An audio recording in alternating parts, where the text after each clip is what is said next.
그래서 천체에서의 위치 에너지는 R분의 GMM으로 구한다. 그러면 여기에 이렇게 천체가 있고요.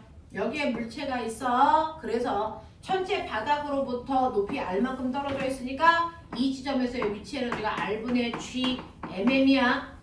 그럼 꼬맹아 생각해봐. 내가 여기서 공 던져. 어디까지 올라가? 속력이 0 될 때까지. 됐어? 올라갔다가 뭐해? 중력 때문에 다시 떨어져. 조금 더 세게 던져봐. 그러면 더 멀리 올라가겠지? 속력이 0이 될 때까지 올라갔어. 중력 작용해. 그럼 뭐해? 떨어져. 그럼 얘 안 떨어지게 던지려면 어떻게 해야 돼? 안 떨어지게 던지려면 어떻게 해야 돼? 여기서 던졌을 때 속력이 0이 될 때까지 올라간 그 높이에서 뭐가 작용하지 않으면 되는 거야. 중력이 작용하지 않는 곳까지만 던지면 돼. 중력장을 벗어나는 위치까지만 던지면 걔는 속도가 0이 돼도 떨어지지 않는다는 겁니다. 그래서 이렇게 중력장을 벗어나는 최소한의 높이에서의 얘 위치 에너지 열나 크겠죠? 그 위치 에너지가 너무너무 커서 그 큰 위치 에너지 값은 숫자로 표현할 수 없으니 이걸 얼마로 하자? 0으로 하겠대. 그래서 저기 위치 에너지가 엄청 큰 거 거기에 위치 에너지를 0으로 할 거야. 이렇게 한 거야. 화학 시간에 송은쌤도 그렇게 하지. 전자 껍질에서 가장 멀리 갈수록 위치 에너지 커져. 그래서 가장 에너지가 큰 가장 바깥쪽 무한번째 껍질의 에너지를 얼마로 하겠대? 0. 누가 이겼어?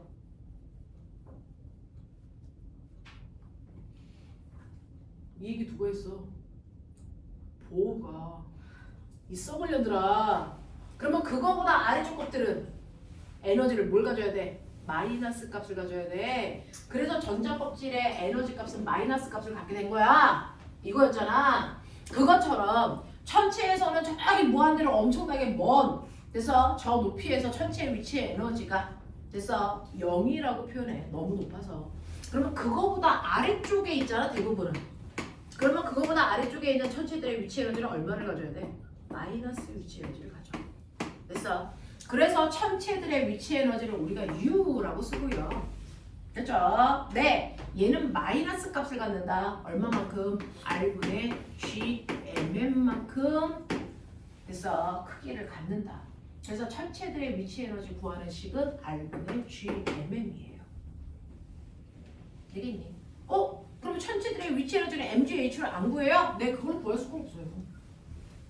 그러면 위치 에너지에다가 운동 에너지를 더하면 역학적 에너지라고 했는데 위치 에너지는 마이너스 R분의 GMM이라면 운동 에너지는요. 운동 에너지는 2분의 1 mv 제곱으로 계산해도 되겠죠. 근데 얘도 이런 모습으로 좀 바꿔줄래요? 바꿀 수가 있어요. 어떻게 해요? 만유인력이 90력입니다. 천체는 이 식으로 모든 걸 다 풀어요. 그래서 R제곱분의 GMM이 R분의 MV 제곱이란 말이야. 근데 운동에너지 구하는 식이 뭐냐면 2분의 1 MV 제곱으로 꼬맹아 요 모습이 요 안에 들어있어. 이거 이렇게 하나씩 약분해 버리면 얘가 없어져. 그러면 요 모습을 만들려면 양변에 2분의 1만 곱하면 돼. 됐냐? 이 얘기죠. 그래서 천체에서의 운동 에너지 구하는 식을요. 우리는 이렇게 안 하고 뭐라고 합니까? 2R분의 GMM으로 구해. 위치 에너지의 절반 값이야. 운동 에너지는 그냥 그대로 플러스로 써. 알겠어? 그러면 역학적 에너지는? 위치 에너지와 운동 에너지 합한값이 역학적 에너지라고 했잖아. 얼마 나와? 마이너스 2R분의 GMM이 나와. 맞아. 이렇게 되죠. 근데 매번 이렇게 쓰기가 귀찮으니까 우리 위치 에너지를 U라고 하기로 했잖아. 마유. 운동 에너지는 이거의 절반값이잖아. 2분의 U. 그랬을 때 역학적 에너지가 마이너스 2분의 U가 나오는 얘는 바로 어떤 천체를 중심으로 돌고 있는 행성 아니면 위성이라는 값이야. 됐어? 그래서 행성과 위성 같은 아이들은요. 역학적 에너지 관계가 이런 관계를 반드시 갖습니다. 이런 관계를 가져요. 그러면 결론. 내가 여기서 던졌을 때 얘가 갖는 위치 에너지가요. 됐어? 저기 위에 있는 운동 에너지, 아니, 그 운동 에너지가 저기 위로 올라가서 모두 다 위치 에너지로 바뀌었을 때 그 위치 에너지가 얼마면 돼? 0이면 돼. 됐어? 근데 그러니까 위치 에너지와 운동 에너지를 더한 값이 저기 최고점에 있는 역학적 에너지랑 같으면 되는데 최고점에서 역학적 에너지가 얼마야? 저기 봤을 때 속력도 0, 위치 에너지도 0, 역학적 에너지 얼마? 0. 이죠. 그러니까 얘가 역학적 에너지가 0이 되게끔 던지면 돼. 됐어? 이때 운동 에너지를 원래 상태로 돌려놓고요. 2분의 1 mv 제곱으로 돌려놓으면 이때 내가 만약에 요 속도로 던졌을 때 역학적 에너지가 0이 되면 그 아이는 지구의 대기권을 벗어나. 그때 속력이 얼마야? 해볼게. 루트 V는 루트 얼마입니까? R분의 2 GM이죠. 요거 이항할게. 됐어? 네, 2분의 1 V 제곱이야. R분의 GM이야. V 제곱은 됐어? 이렇게 돼. 거기에 루트 씌우면 이 모습 나와. 됐니? 근데 아까 내가 GM이 뭐랬어? GM이 뭐랬어? G 알지? 그거 대입해봐. 그러면 이렇게 약분이 돼. 알겠냐? 그래서 얘가 뭐가 나와? 루트 2지랄이 나와. 이게 우주 제2속도야. 아까 했던 그거 나오는 거잖아. 알겠니? 이렇게 돼요. 그래서 천체들의 위치 에너지와 운동 에너지를 또 다른 형태로 우리가 구할 수 있다. 위치 에너지는 마이너스 R분의 GMM이고요. 운동 에너지는 이거의 절반값이고요. 알겠습니까? 이런 식으로도 천체에서의 위치 에너지와 운동 에너지의 관계를 설명할 수 있더라. 그래서 근일점에서 원일점으로 갈 때 속력이 감소하면 운동 에너지가 감소할 텐데 그 감소하는 운동 에너지만큼 뭐가 생기는 거야? 위치 에너지가 생기기 때문에 감소할 수밖에 없다. 그러면 여기에서 여기로 가면 당연히 위치 에너지가 감소하죠? 운동 에너지가 뭐 해야 돼? 증가. 그래서 속도가 뭐죠? 빨라져. 그래서 그 과정을 타원궤도를 그리면서 매번 하고 있어요. 이렇게 많은 얘기를 하는 게 케플러의 운동법칙 제1법칙입니다. 타원궤도 법칙. 알겠어? 그래서 케플러의 제1법칙 타원궤도 법칙은요. 천체가 돌 때 타원궤도를 그리면서 돈다. 단지 근일점과 원일점이 생긴다는 내용만 가지고 있는 게 아니고요. 그래서 이렇게 돌게 되면서 각각의 구심력의 크기, 운동 에너지, 위치 에너지, 속도 어떻게 바뀌어야 되는지 설명하고 있어. 알겠니? 여기에서 우주 제1속도와 제2속도라는 게 다 구해지더라. 그래서 그걸로 로켓 발사해서 그래서 우리가 우주선 같은 것들 다 만드는 거다라는 거야. 이식 하나만으로 그런 것들을 다 개발해 가고 있었던 거예요. 케플러 법칙입니다. 그죠? 자, 그러면 케플러의 제1법칙을 했으니 케플러의 제2법칙은 무슨 내용이야? 여기까지는 여러분들이 다 알고 계셔야 A반, B반, 1반, 2반의 격차가 없이 지구과학 내용을 들어요. 지구과학의 천문 파트는 얘네들 근간으로 해서 다 설명하거든요. 자, 그러면 두 번째는요. 면적, 속도, 일정, 법칙이라는 것도 있어. 이 얘기예요. 케플러의 제2법칙 면적, 속도, 일정 법칙은 뭔데? 라고 하는 거야. 면적, 속도, 일정 법칙은 면적, 속도가 같아. 이런 얘기거든요. 뭔 말이야? 라고 하면 태양을 중심으로 지구가 타원궤도를 그리면서 요래 돌고 있어. 맞아? 자, 그랬을 때 여기가 근일점, 여기가 원일점 이렇게 연결이 되고요. 이거의 정 가운데가 됐어. 네, 타원궤도의 중심. 그 중심으로 연결한 선이 이렇게 되어 있다고 치자. 그랬을 때 여기가 A, 여기가 B, 여기가 C, 여기가 D 이렇게 이제 나눠볼게요. 좌표를. 됐죠?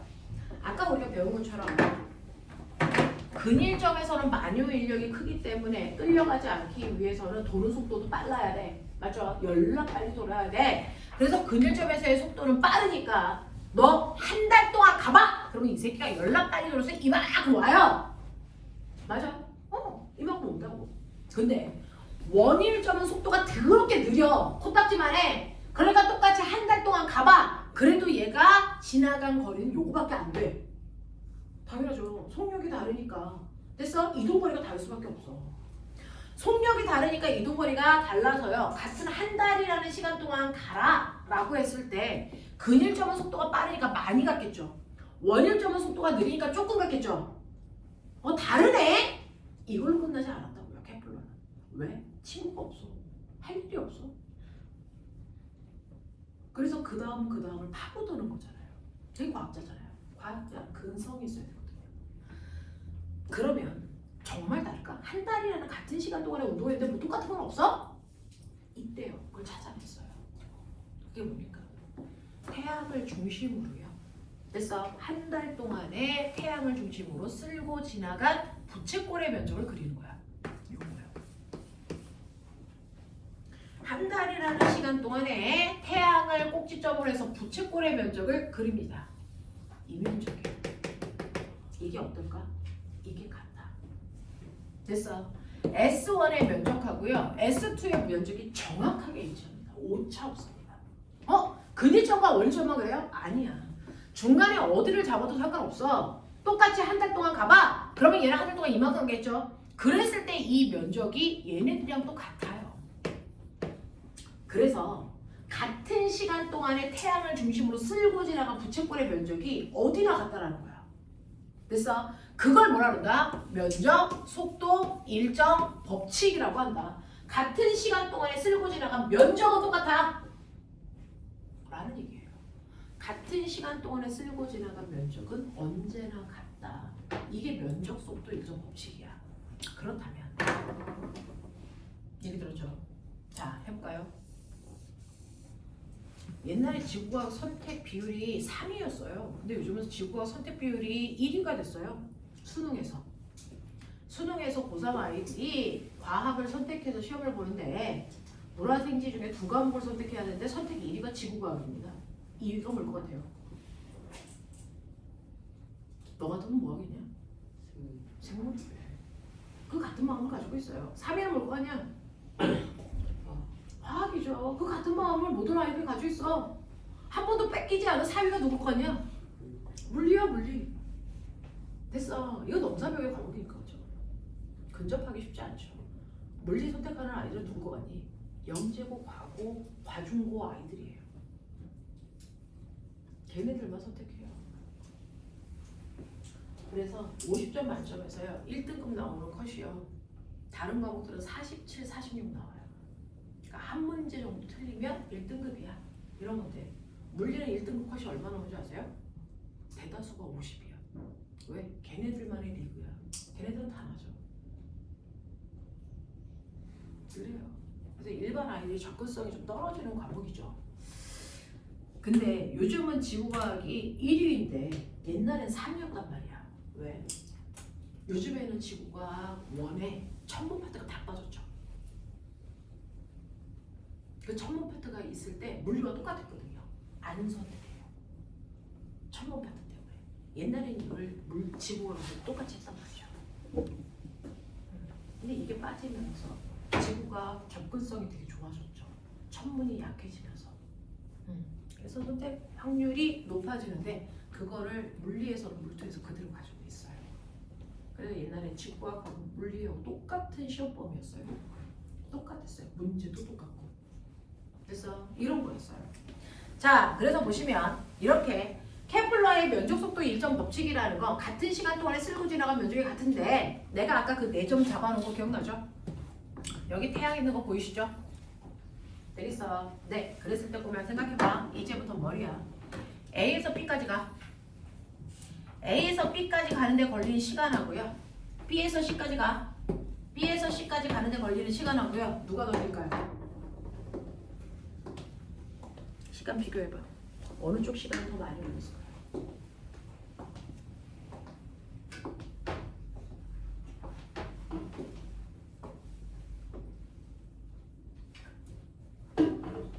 누구야? B에서 C? 맞아요? 같진 않아요?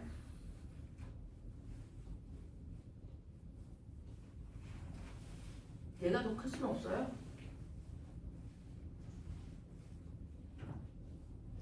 됐어요? 무조건 이겁니까? 그건 아닙니까? 이건 예서만의 생각입니까? 실제로 시간은요, B에서 C가 훨씬 더 많이 걸리는 게 맞습니다. 왜냐면 시간이라고 하는 건 같은 시간 동안에 쓸고 지나간 면적이 같으니까 면적 비교하시면 되는데, 면적은 태양을 중심으로 부채꼴 면적 그리시라 그랬죠.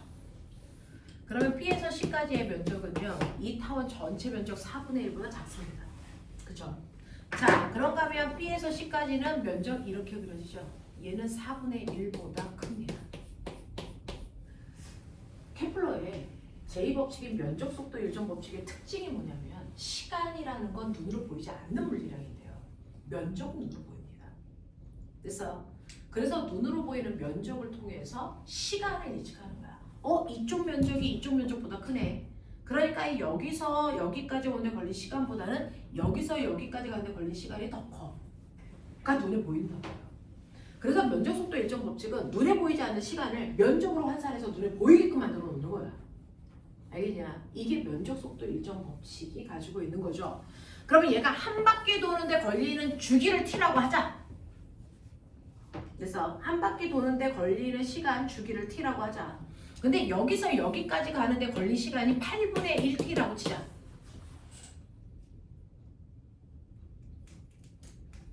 여기서 여기까지 가는데 걸린 시간이 얼마였을까?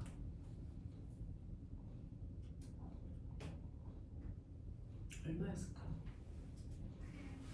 8분의 3t입니다. 왜요?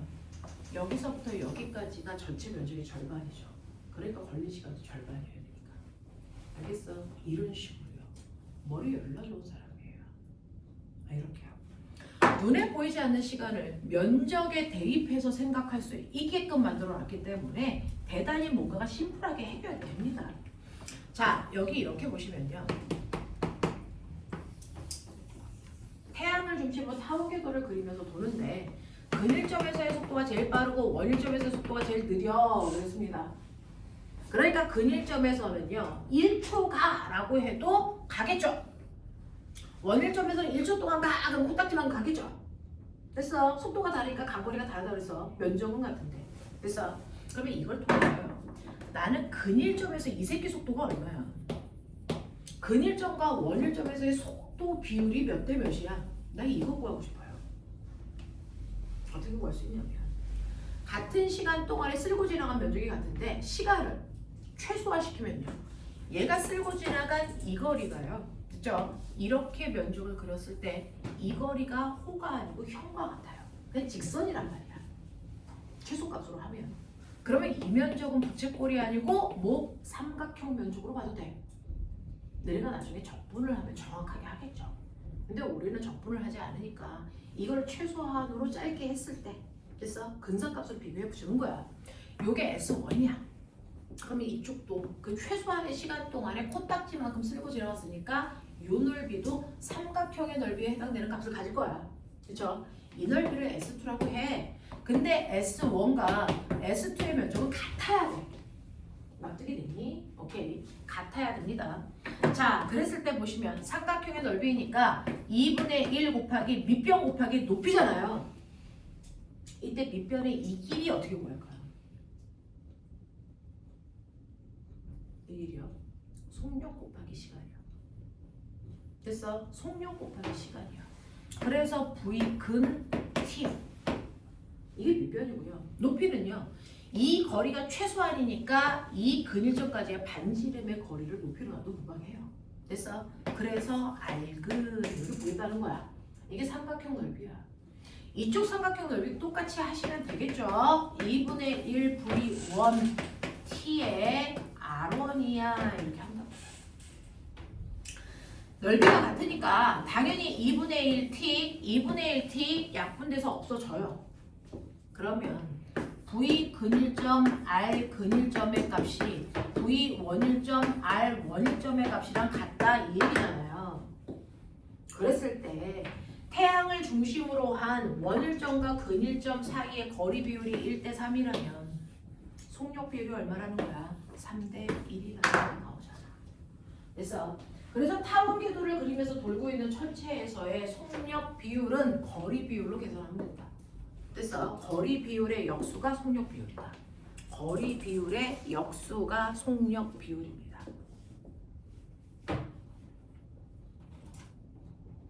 타원 궤도를 그리면서 도는 아이의 속력을 90력 R분의 mv 제곱의 v값으로 볼 수가 없어요.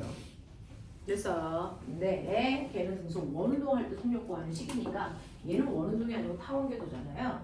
그래서 얘는 속력을 직접 구할 수는 없지만 속력의 비율을 알 수 있다. 그게 거리 비율의 역수값이다.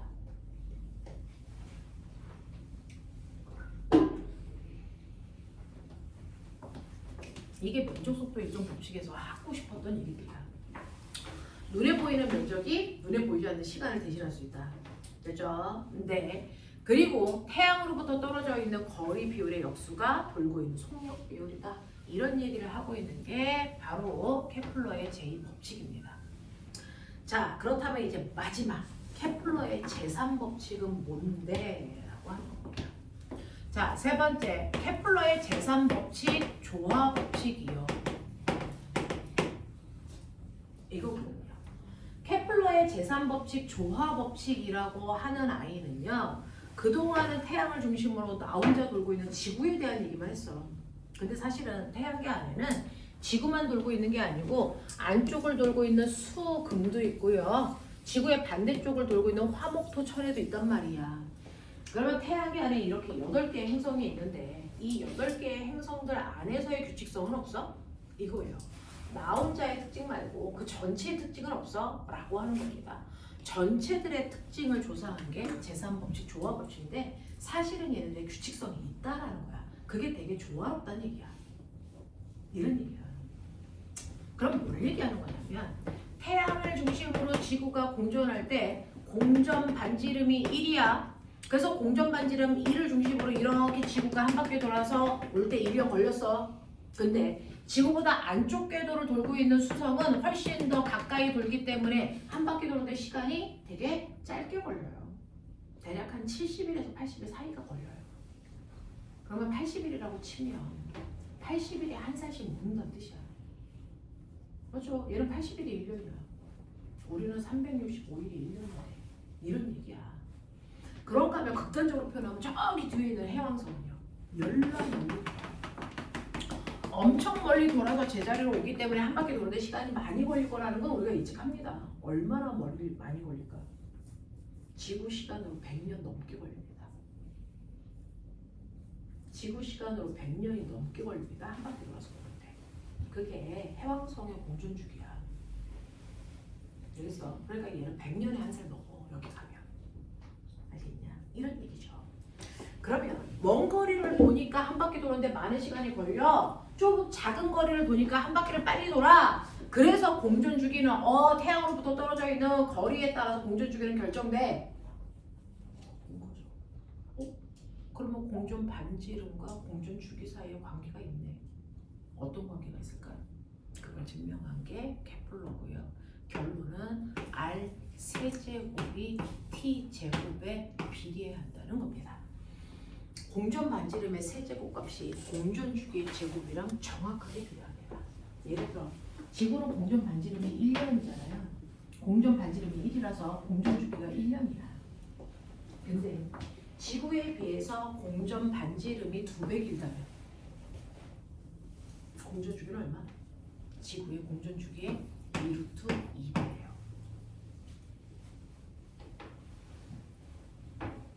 되겠어? 만약에 지구에 비해서 반지름이 9배 긴 애가 있다고 쳐. 공전 주기. 계산.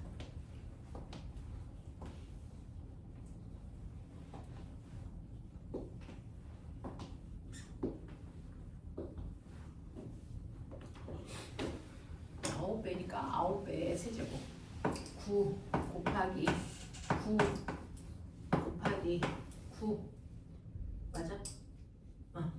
이거는 주기의 제곱 27배의 세기다.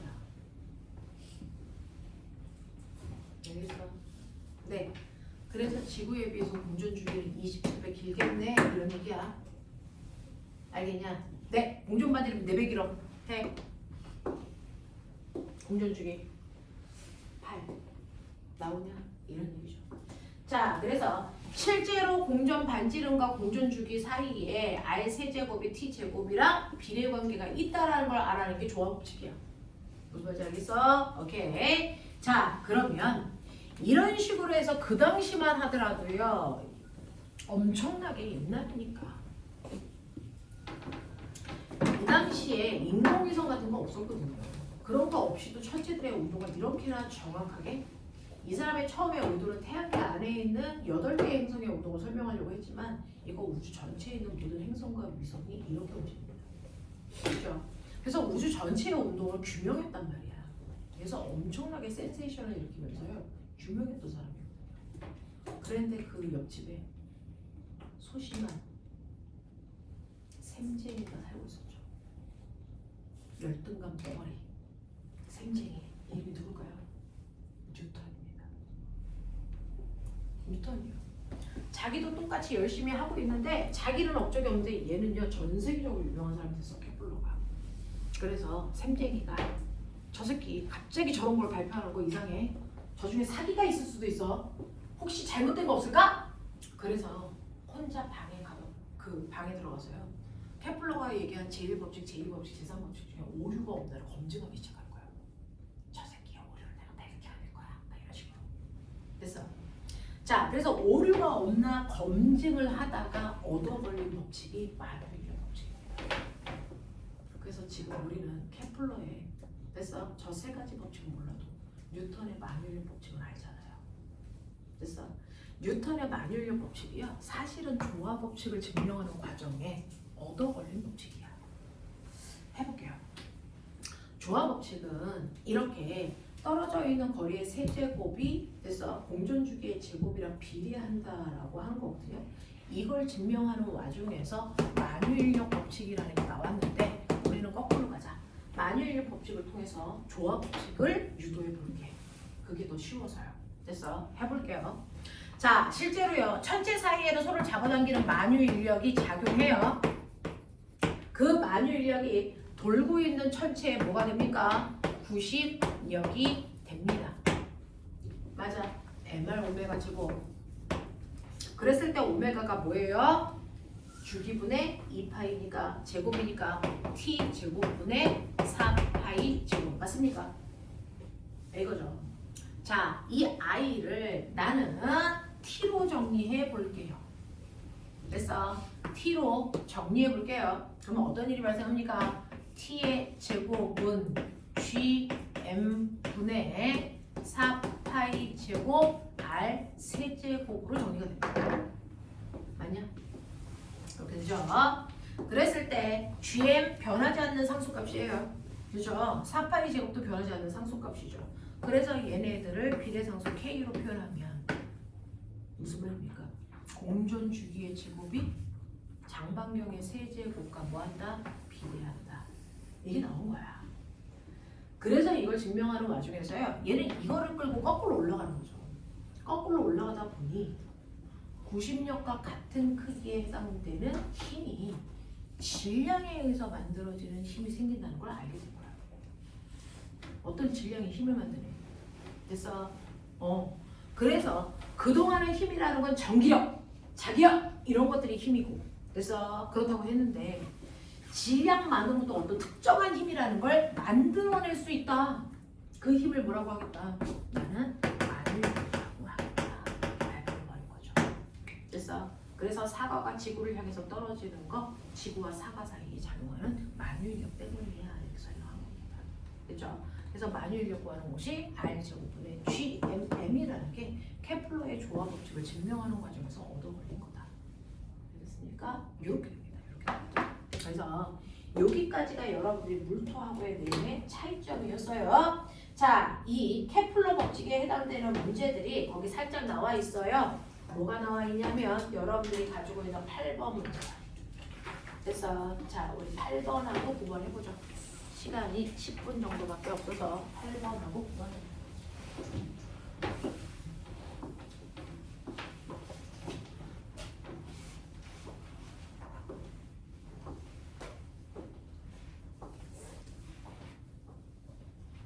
오늘 안 추워? 나 왜 이렇게 춥지? 추워요. 너무 추워요. 겁나 춥지? 얼마나 추운 상태지?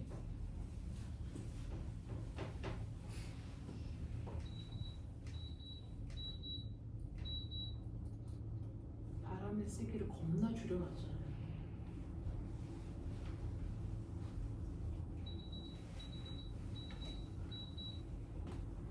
그랬구나. 물을 잘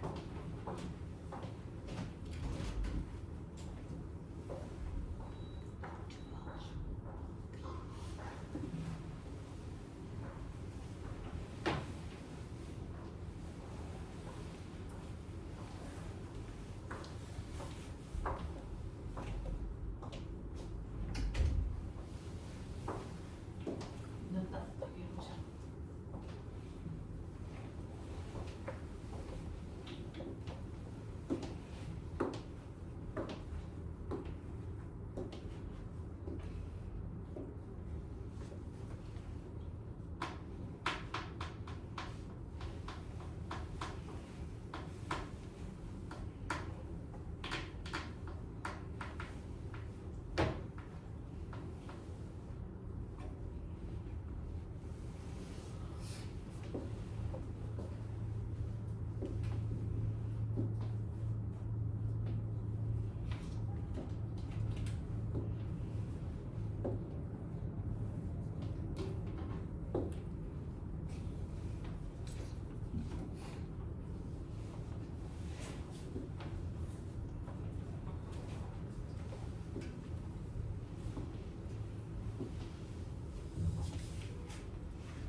좋아요. 하신 것 같은데.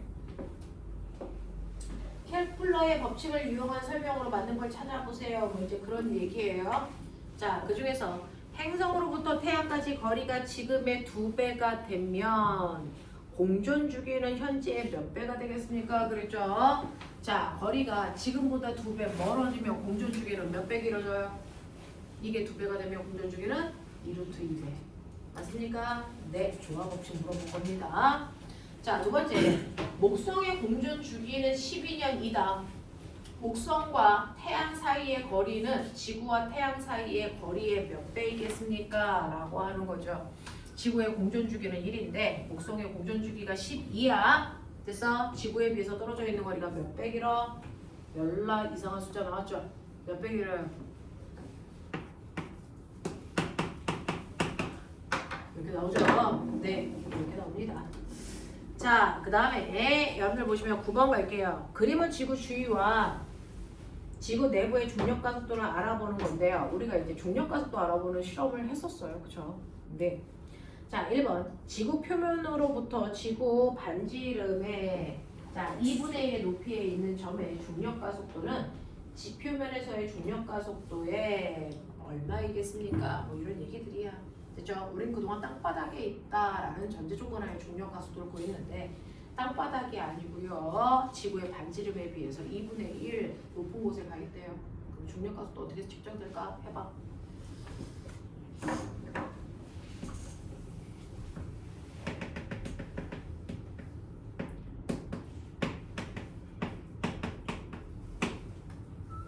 이거예요. 그죠? 그동안은 여기서 측정했기 때문에 중력가 속도가 G라고 한다면 여기서 측정하면 중력가 속도가 달라지겠죠. 이 달라진 중력가 속도가 얼마야? 이런 얘기 하는 거야. 이래. 중력가 속도 계산을 해요. 우리가 만일요 R 제곱분의 G mm이 나의 무게야 이렇게 했었잖아요. 그러니까 중력가 속도를 측정하는 방법은 R 제곱분의 GM이야 이렇게 가면 되는 건데 이 값이 우리가 알고 있는 중력가 속도인데 네, 떨어져 있는 거리가 1.5배 길어졌어요. 되겠어? 네. 그래서 여기 자리에 2분의 3배 집어넣으시면 되니까 4분의 9 R 제곱분의 GM이잖아요. 그러니 9 R 제곱분의 4 GM이거든요. 이게 새로운 중력가 속도거든요. 그래서 R제곱분의 GM 요게 우리가 알고 있는 기존의 G니까 기존의 중력 가속도의 얼마? 9분의 4배예요. 이렇게 하겠어? 자, 두 번째. 지구의 반지름을 R이라고 할 때 지하로 4분의 R 되는 지점의 중력 가속도는 지상에서 4분의 R 되는 지점의 중력 가속도의 몇 배겠습니까? 해봐.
뭐가 다르냐면요. 여기까지 할게요. 일단은 지구의 반지름이 r이라고 했을 때 우리가 중력가속도를 구하는 방법이 r 제곱분의 gm이야. 이제 이게 우리가 알고 있는 거겠죠. 근데 이걸로부터 여러분들이 보시는 것처럼 4분의 1g만큼, 4분의 1만큼을 더 올라간 여기 그 얘기죠. 그래서 요만큼을 더 올라갔을 때 여기에서의 중력가속도는요 라고 했으니까 지상으로 올라갔을 때 위로 올라갔을 때 중력가속도는요 요거 반지름이 4분의 5예요. 그죠? 4분의 5니까 얼마?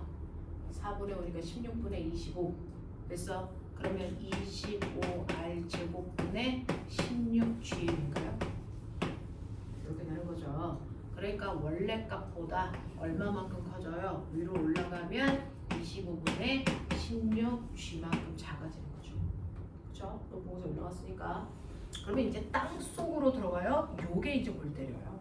이게 땅 속으로 4분의 1 r만큼 들어가서 나머지 반지름이 얼마가 되냐면 4분의 3r이 되는 요 지점에서의 그래서 만유인력을 구해라 이런 얘기예요. 그러면 여기에서 달라지는 건 요거 r만 달라질까? 뭐가 다른 것 같아요? 만유인력은요 내가 여기 서 있을 때요 아래에 있는 질량과 나 사이 작용하는 힘이잖아요. 질량이 달라져요. 그죠? 이게 없어진다. 이만큼이 달라집니다. 그러면 얘 질량은요, 여러분들 질량은 밀도 곱하기 부피인 거 아세요? 밀도는 부피분의 질량이라고 하잖아요. 그러니까 질량은 밀도 곱하기 부피예요. 자, 얘 밀도는 그냥 균일하다고 집으로 오라고 한다고요. 그래서 그러면 원래는 이 질량 자리에다가 뭐 집어넣으시면 되냐면 r 제곱분의 로. 그래서 네, g 로 부피인데 구의 부피 얼마면 어떻게 보여? 3분의 4 파이 3분의 4 파이 r 세제곱이잖아요. 맞아? 그러면 이제 이렇게 계산하시면 얘가 얼마입니까? g 로에 3분의 g로에 파이 r인가요? 맞아? 네, 요게 우리가 알고 있는 중력가속도예요.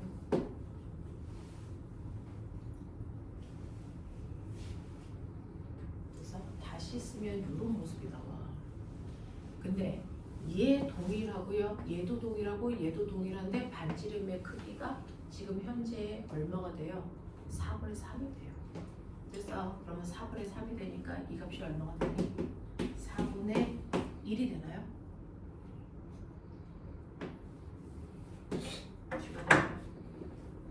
됐어? 이거 반지름이 남아있는 게 4분의 3이 남아있잖아요. 그렇죠? 네. 그래서 계산하시면 4분의 1g의 크기로 바뀌나요? 나 혹시 또 잘못한 거 있어?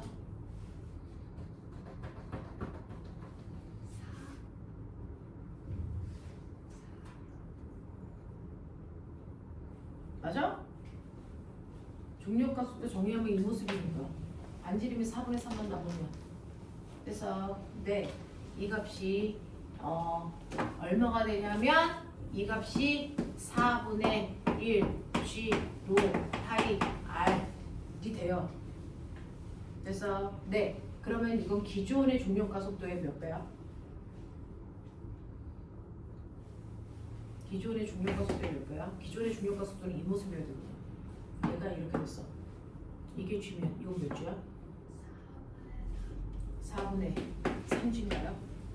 그래서 이렇게 되는 거죠. 그럼 4분의 3G 이렇게 되거든요. 그래서 지하로 들어가면 중력가속도가 이렇게 됩니다.